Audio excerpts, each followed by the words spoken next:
Hello friends, welcome to పద్దుస్ మరో ప్రపంచం. ఈరోజు వరిగలతో పొంగలి చేస్తున్నాను. వరిగలతో అన్నం వండుకుని తినేవారు మన పూర్వీకులు. అందుకే వారు ఎంతో శక్తివంతంగా బలంగా ఉండేవారు. మనం ఏనాడో వరిగలను వదిలి రైస్ వెంట పరిగెడుతున్నాము. వరిగలతో పొంగలి, వరిగల వలన కలిగే లాభాలను ఈ వీడియో ద్వారా తెలుసుకుందాం. ఈ వీడియోని స్కిప్ చేయకుండా చివరి వరకు చూడండి. కావలసిన పదార్థాలు: వరిగలు 1 కప్పు, పెసరపప్పు 1 కప్పు, పసుపు 1/2 టీ స్పూన్, జీడిపప్పు 1/2 కప్పు, అల్లం ముక్కలు 1 టీ స్పూన్, మిరియాలు 1 టీ స్పూన్, జీలకర్ర 1 టేబుల్ స్పూన్, కరివేపాకు 2 రెమ్మలు, ఇంగువ 1/2 టీ స్పూన్, ఉప్పు రుచికి తగినంత, నెయ్యి సరిపడా. ముందుగా ఒక గిన్నెలోనికి వరిగలు 1 కప్పు, పెసరపప్పు 1 కప్పు తీసుకుని శుభ్రంగా 2 సార్లు కడిగి నీళ్లు పోసి 6 గంటల సేపు నానబెట్టాలి. చిరుధాన్యాలు ఎంత బాగా నానితే అంత మెత్తగా రుచిగా ఉంటాయి. చూడండి, ఈ విధంగా నానబెట్టిన వరిగల్లో నుండి నీటిని వంపుకొని ఒక కుక్కర్లోనికి తీసుకొని అందులో నానబెట్టిన వరిగలను, పప్పును రెండిటిని తీసుకోవాలి. ఇప్పుడు 4 కప్పుల నీటిని కలుపుకోవాలి. అప్పుడే వరిగలు, పప్పు ఈ రెండు కూడా బాగా ఉడుకుతాయి. అందులోని 1/2 టేబుల్ స్పూన్ ఉప్పు, 1/2 టీ స్పూన్ పసుపు, 1/2 టేబుల్ స్పూన్ నెయ్యి కూడా వేసి మూత పెట్టి 3 విజిల్స్ వచ్చేంత వరకు ఉడికించుకోవాలి. ఇప్పుడు కుక్కర్ మూత తీసి చూద్దామండి. చూడండి ఎంత పర్ఫెక్ట్గా ఉడికిపోయిందో. చాలా మెత్తగా కూడా ఉడికిపోయిందండి.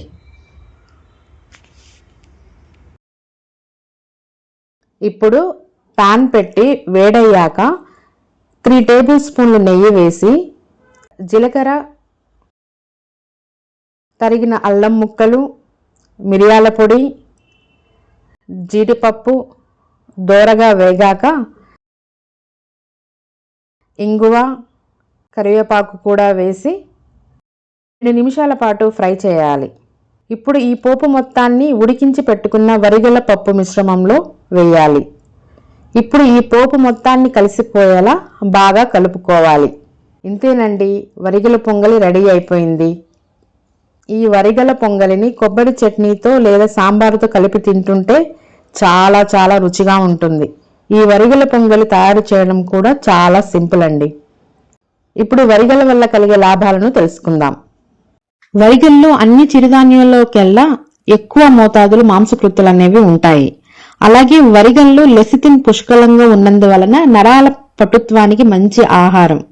మూత్రాశయ వ్యాధులు, ముఖ్యంగా మూత్రంలో మంట, రక్తం పడటం, చర్మ సంబంధ వ్యాధులు, చర్మం కమిలినట్టు ఉండడం, చర్మం పొడిబారినట్లు అయిపోవడం, చర్మం నుండి పొట్టు రాలడం, మంట వంటి వ్యాధులకు కూడా మంచి విరుగుడు ఈ వరిగలు. అలాగే వరిగల్లో అమైనో ఆమ్లాలు ఉండడం వల్ల ఖనిజాల నిర్మాణానికి దోహదపడుతుంది. అంటే చర్మం ముడతలు పడకుండా ఉండడం. వరిగల్లో కాల్షియం కూడా ఎక్కువగా ఉంటుంది.